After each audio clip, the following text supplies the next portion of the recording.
Okay, welcome everyone to share this tabura, this share we're going to give as we're going forward through the SCA Learning Summer Program 2020. And it's very exciting an opportunity to get together, hopefully once a week, learn some Torah together, get some chizuk, one from another. Just seeing each other's faces is already exciting. But hopefully we'll learn some Torah together, grow from this experience, and be able to become closer to Hashem through this, and be able to be more deeply rooted in the halacha, in the Torah that Hashem has given us, and we have the opportunity to study. So the topic of the whole summer we're going to try to take apart, but it really encompasses everything, is we're going to touch on the Halakhic process. I called it demystifying the Halakhic process, right? Tal told me, make it simple, the Halakhic process, straight to the point. So tonight's topic is the history, Halakhic history. What do you need to think about? What do you need to know as the background for figuring out halacha when you want to learn halacha, when you want to learn almost anything in Torah? How incredibly important history is, and we want to just review some things of history. And I'm going to try to give an exciting and a different lens, a different focus on Jewish history than we might have seen before. Okay, we're going to focus on what it is and that a person who's trying to study halacha should know when they're thinking about Jewish history, and which gedolim over all the generations, which rabbanim, chachamim of all the generations really made a tremendous impact in changing all of halacha. Just to give as a very good, clear example of what something we're going to try to think about tonight is that although it's true that there were hundreds and hundreds, if not thousands upon thousands of rabbis and communities and minhagim over all the generations, many of them are no longer, we don't really have very much history on many of them. They've been wiped out because, unfortunately, sad events, pogroms, persecution. We have all these troubles over all the generations. So good to see everybody. So really, it's a question. Why is it that Hashem made us have the opportunity to find and have accessibility to certain rabbanim and chachamim and their svarim, and halacha is impacted by that, and not others? To make it clear, the Meiri, one of the great Rishonim in Provence in the 1300s, includes many of the explanations of the Rambam and the Balei Tosot and the Ramban, and he quotes everybody, and yet his Svarim were lost for hundreds of years. Until the 1900s, they say the story that Chamavadio was in Cairo, Geniza, and he was able to see it for a little bit. Sorry, not in Cairo, in the Vatican. They let him see it, and he remembered it by heart, so he wrote some of the stuff down. So Lama say it wasn't until the 1900s we got it back. We got back most of the things from the Meiri. But halacha, so to speak, we have to see if this is what should happen or doesn't happen, eclipsed the Meiri. The Meiri got wiped out. But yet, he was one of the greatest gedolim of all the times. He was one of the gedolei hadorim, the Rishonim. So the question is going to really be, I want to think about is, what makes a difference and what's included and what's excluded from the halacha? Okay, that's the question number one I want to ask. And now I'm going to show some things about the Jewish history and try to put into perspective what we're going to think about. Okay, and another maybe two questions as I'm going to build this in is, I'm going to share my screen so everybody can see. After I'll say the second question. The second question is halacha changing or it's static? Does halacha have the objective right answer? And Hashem says, there's the asur, there's mutar, one way or the other, black and white, and everything else is going to fit into that. Or it's dynamic, it changes. And really depends on what the rabbis say. What the rabbi says is what Hashem says. So we have to see, what do we think about that question? On the one hand, it could be pashut, but on the other hand, it's very dangerous territory to say that halachic will sometimes leads to halachic way. Any thoughts on that second question? See, the Levies want to add? You can add. Feel free. I want to everybody can feel interactive. You can add something. If you don't have to. You don't want. lot of halacha. It's a machloket how much we change the precedent, or we'll use the same principles and apply them differently. Okay. We'll give different answers, but they're all legitimate. Okay, so let's see one example. The Gemara Bava Metzia. It says quickly. I'll just say it outside. Tevav. It has a story with. There was a machloket in Beit Din Shamal in the upperly heavenly course. There was an argument that was going on about sarat. If you have sarat on a person's skin and there's safek if the hair came before the skin turned white or after, tameh or tahor. What do we judge? And the Beit Din Shamal says we're not sure. Hashem says tahor. And the rest in the Malachim argue with Hashem. No, it's Tameh. They go back and forth. So what do they say? You know what we're going to do to resolve this? Let's go ask the Beit Din Shalmata. Let's go ask someone in this. Ask someone in the world. So they say, who's going to be Machriya between Hashem and the angels in a halachic dispute? They say, oh, let's go ask Rabbi Bar Nachmani, who is pure and he's a baki in the laws of Sarat. So the Gemara says they were going to ask him, but they sent an angel. Which angel wants to go and get this answer from Rabbi Rochana? So the Malach HaMavet volunteered. I'll go get the answer for him.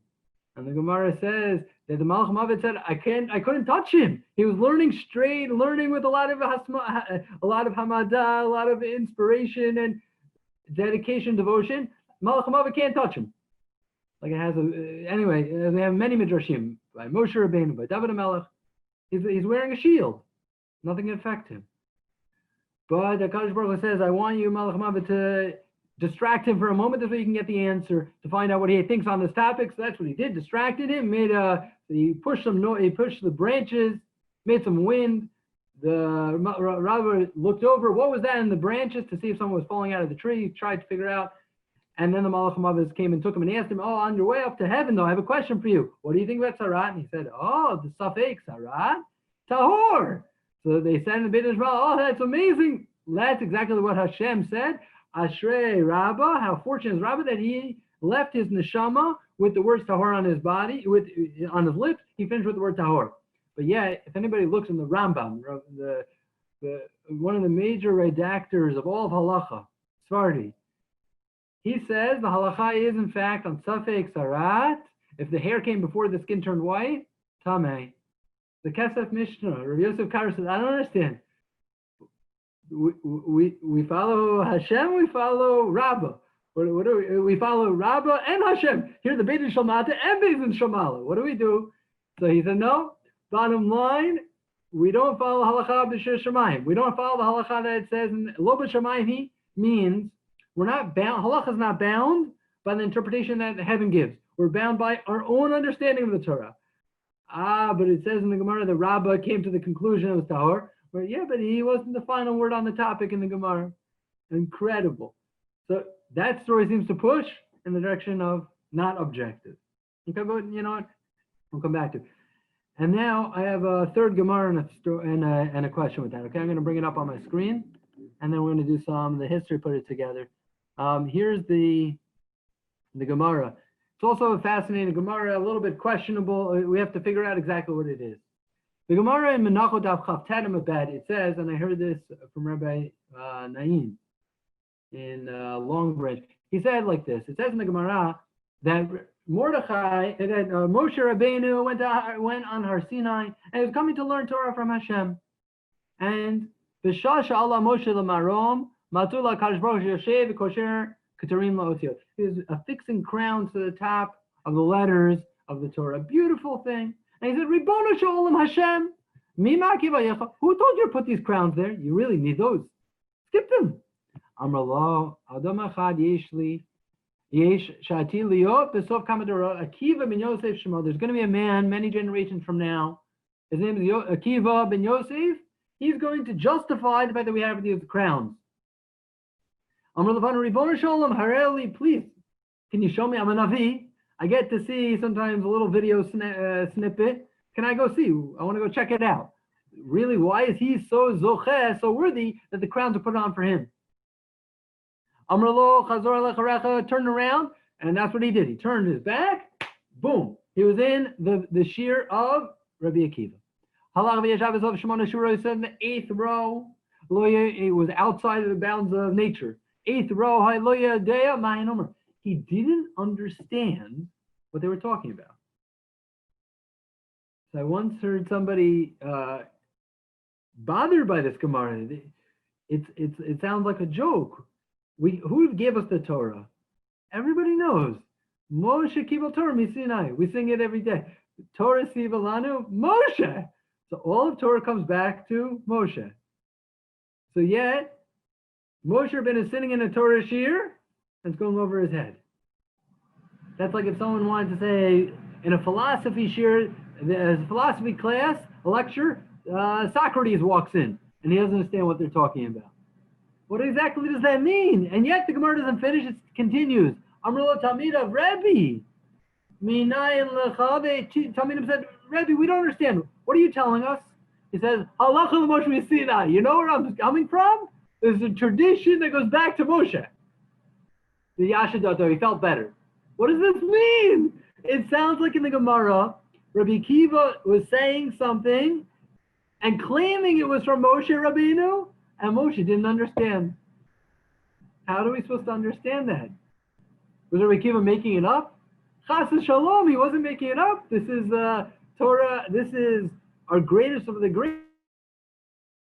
Moshe didn't understand what they were saying. And then he asked Hashem, well, please, now I saw the greatness. Can you show me his reward? And he says, look, I'll show you. He says, I'll show you. And he showed him the terrible end of Rabbi Akiva. And he says, I don't understand. Why is it they were scraping in Alexandria. They went to one of the cathedrals. They took Rabbi Akiva. They scraped his body with cones of iron. How horrible and horrific! They killed him, and then they cut up his meat and they were weighing it. It's incredibly tragic. Ribono Shel Olam, Zu Torah Zu Schara. Is that the fair reward that someone like Rabbi Akiva deserves? After all those years of dedication, marrying Rachel, he was a simple shepherd, and deciding he wasn't going to give up. That's what he deserved. Shtok. Be quiet, says Hashem. Kach Allah Hashem says, this is what I thought to do.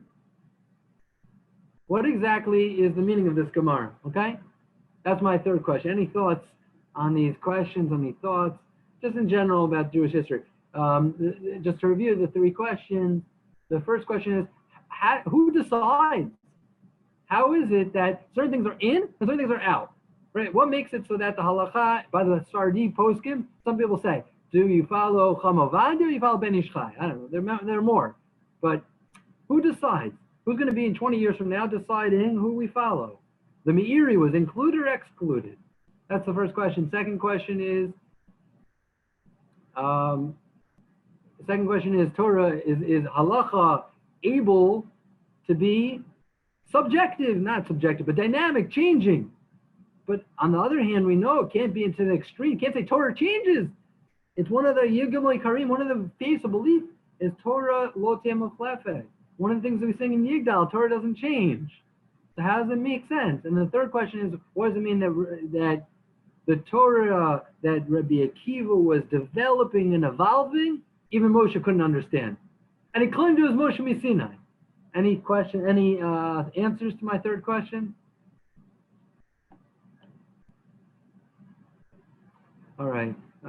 Bershut, Uncle Ezra, I'm just going to try to build something up, but I'm sure everybody here knows some of the answers and can add more than I could. Those are the three questions I want to focus on tonight about the anachronistic Gemara that we had with Rabbi Akiva that seems to be Rabbi Akiva was saying something and Moshe, and he's claiming it's from Moshe Rabbeinu, and Moshe couldn't understand the fact that some people are excluded from the halakhic system, like the Meiri, he got kicked out almost, so to speak, for hundreds of years. And then the first question about is halakha able to evolve and change, unlike most of Torah, which can't change. And we started with that Gemara that we paskin against the Kadosh Baruch Hu sometimes. So let me show you now something in just Jewish history general. Take a step back, think about what makes halakha the halakha. Okay, I'm going to share my screen unless we have more thoughts. So history of halacha at a glance, halachic history at a glance. So this first one, I'm going to show you just a very cool timeline. It'll make things easy to see what makes up halacha, and how do you distinguish between the Mishnah and Mishnah Torah, or Mishnah Torah and Mishnah Brura. So look with me over here, if this works, yeah, on my screen.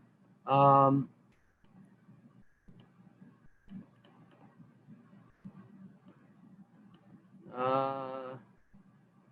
right.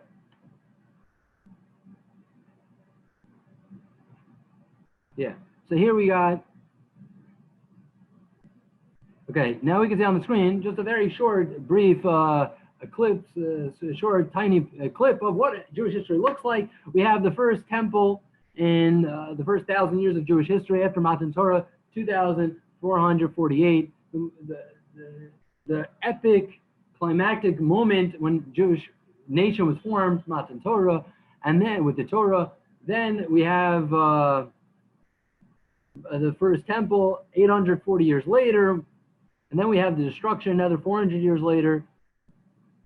Over here, this downslope of the blue is the destruction. Finally, we're getting to the second Beis Hamikdash, an upslide that there's about 40,000 people, sadly, came back with Nehemiah and Ezra, no more than 40,000, and yet over 420 years of the second Beis Hamikdash, it grew to great heights. And then we had tremendous destruction in the days of the Romans, and for centuries upon centuries, the Jewish people population was very small. It was a million people, or a little more, whatever it is, estimated. And with, as you can see, with all the pogroms and with the Crusades, there's a drop in population, destruction, Tach V'Tat, 1600s. And unfortunately, the Sephardi communities also had their share of troubles and persecution, and finally get to the last 100 years where there's more prosperity. Now, not really, after the Holocaust, after the last 70 years. Over here, this section, they have they pick a very select, the Gedolim of the generation to focus on. So who do they pick? And this we'll talk about more is Rav Saadia Gaon. He's one of the Gaonim. He actually went through Aleppo for all the Syrians on this shir. Rav Saadia Gaon is one of the people that fought against the Karaites in Israel, and he knew, and then he went to Bavel. But before that, he stopped in Aleppo. So he was familiar with the Karaites that were in Israel, in Syria, in that area. Anyway, Rabbeinu Gershom, one of the fathers of the Ashkenazi community, after they burned in one of the major crusades that killed some of the greatest of the Ashkenazi Gedolim of the 1000s, right before Rashi, they burned 20 carloads and carloads of handwritten Gemaras. It's incredibly sad, but it could take more than a year just to write over a Gemara, and they had carloads of Gemaras, and everything was totally burned. Besides the incredible, enormous financial loss it caused its community, it was a tremendous Torah loss because there was hardly any Gemaras left after that in Ashkenaz. Rabbeinu Gershom is credited being Ma'or Gola, the one who collected all the fragmented Gemaras that were left in Ashkenaz and created a Girsa of Gemara, and he tried to explain Gemaras to Ashkenaz after that. Rashi comes to the next generation. Rambam slightly after in Sephardi in Spain. Ramban a little bit afterwards. Then we jump to Rav Yosef Karo. He is sort of at the cusp between we call Rishonim and Achronim, the first half and the second half of what we're going to really focus on for halachic history. Two periods of time of rabbis. One is Rishonim, the first after Gaonim. After those rabbis that came after the Gemara, they're called Gaonim. We have Rishonim the first 500 years from year 1000 to year 1500 is the Rishonim, and Rav Yosef Karo sits in the middle. And then we have the Achronim from 1500 until now. Okay, we have Rav Yosef Karo. They put the Baal Shem Tov, even though for our purposes for halachic history is not as critical. The Vilna Gaon, the Gra, is very important. Chavetz Chaim, the Mishnah Berurah, very important. Okay, so that brings us now. I'm gonna stop sharing over here. That brings us now to ask another question. Basically, along with the second question, is of all the people we just mentioned, the Vilna Gaon, the Chavetz Chaim, Rav Yosef Karo, the Rambam, the Ramban, who do you think had the most impact, the greatest impact I want everybody's vote. Who had the greatest impact on halacha? Was it Rabbeinu Gershom? Was it the Rambam? Was it Rabbi Karo? Or was it the Halakhic Process? Your pick. What do you think? Who had the greatest impact? Maybe the Rambam. There's no right answer. What do you say, Salah? I didn't hear so well. Maybe the Rambam. The Rambam. Okay. Rambam also. Rambam. Wow. Okay, so there's a lot of votes for Rambam. Any others? We have a vote for Shulchan Aruch here, but mostly Rambam. Okay. Berger is Deborah, or does anybody? Yeah, if you raise your hand, you could just say. Yeah, Rambam. Rambam. A lot of votes for Rambam. Rambam is winning this. Okay, so my take on it is Rabbi Yosef Karo, but there's no right answer, as I said before. The Rambam was the very first, one of the most monumental codifiers of halacha. Before him, there's nobody took all of halacha and made it systematically in a code, chapter and halacha, paragraph by paragraph, explaining what a person should do their entire day, for the entire holiday, for everything. And the Rambam did that. And in fact, people estimate that 80% of Shulchan Aruch, or Yosef Karo's work, is basically lifted from the Rambam. That's a tremendous amount for one person to have made his way and impact in the Shulchan Aruch. Nonetheless, what Shulchan Aruch did, his basic credo, his basic thought is, he said, his introduction is in the 1500s, he says like this. You know what halacha, what makes halacha so vibrant, so exciting, is that every person that learns could work on the topic themselves, could learn, could think, could open up Gemaras, could try to figure out the answers, and they could paskin. As we said before, right? Rabbah had one opinion, and the Malachim had a different opinion, and the Rambam said, we follow against Hashem, we follow like the Malachim. Okay, everybody could have their own opinion. Says the Rav Yosef Karo, it got so confusing that by the time you got to his generation, there was no establishment what people should follow. There was the Ashkenazim doing one thing, and not just Ashkenaz, in Poland this, and Lithuania that. In Morocco, we were doing one thing, in Turkey a different, in Persia a different, in Syria something else. And it came to a point where you had so many Rishonim, that had so many different opinions, that you could walk into a different shul and you'd think it was a different religion. That's what bothered Yosef Karo to the degree he said, I can't believe that Torah comes to the point where there's so much machloket that the right answer to anything is, if someone knows for a halacha test, what do you, if you have multiple choice, asur, mutar, machloket? Answer is machloket. Rabbi Zakari said it can't be. Everything is machloket this, machloket that. I have to make a unified, universal halachic system that most people are able to follow. Now, obviously, he's tremendously dependent on the Rambam, who came 400 years earlier. But the Rambam was not always fully accepted. By the Ashkenazim, there were people, unfortunately, in the days of Rabbeinu Yonah, that took the Rambam and made a big bonfire out of the Rambam. Any person that was always controversial made a big difference, they burned his Sarim. Also, they happened to Chamavadia, happened to Moshe Levi, the Menucha Rava, happened to many of the Gedolim over many generations. The Sarim were burned. They had something important, critical to say, but not everybody agrees. The Rambam was controversial. The Rava disagreed. He attacked many things. The Baalei Tosafot disagreed. Rabbeinu Yonah disagreed. And then later, he became a little more accepted, but still by Ashkenazim, they didn't follow him. Rav Yosef Karo's work, on the other hand, had the tremendous mazel, if you can even say it. I don't know the Syrian, I don't know what's the correct term here, the proper term. He had he had mashallah, he had a bracha, that it happened, it was universally accepted. By Ashkenazim, by Sardim, by Temanim, not as much, but everybody besides Temanim mostly. So what is